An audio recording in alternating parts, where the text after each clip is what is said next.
we saw what Babu described as a big brother, little brother fight.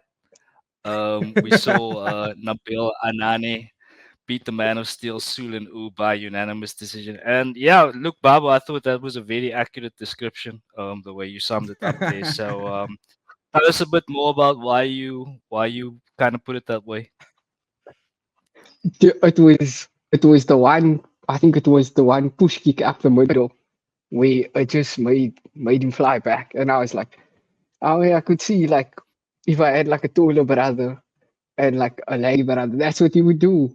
See, and he was just the range that he was fighting at. It was like I'm not allowing you anywhere Mm, close to me, and I think that was the difference because anytime he came close, the knees were flying, and he was pulling, he was keeping his arms length, and he engaged when he wanted to engage, and he dictated that fight perfectly in his advantage, and it's really it's going to be really difficult to see like a shorter fighter really take him like to his limit.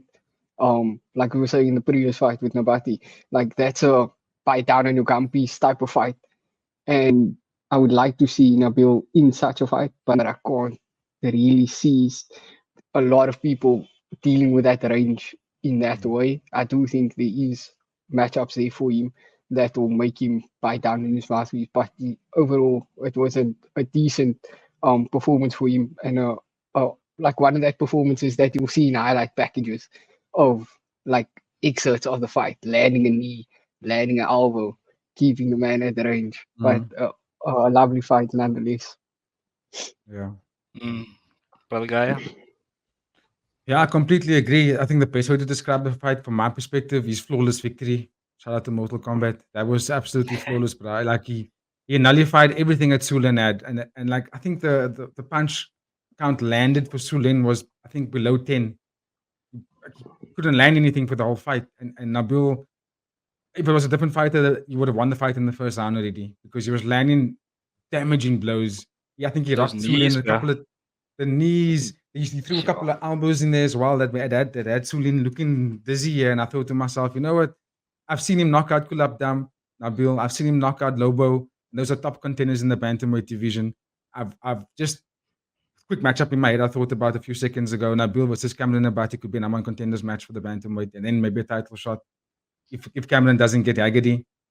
Because Nabil is on the tear. He only lost to Super League. I think this is now his seventh fight, if I'm not mistaken. That's a win. And he's taken out some of the guys that have been in the top 10. So I just thought it was a perfect display of Muay Thai from the young lad. But he did make a point in his post-fight interview saying that he wants to take his time.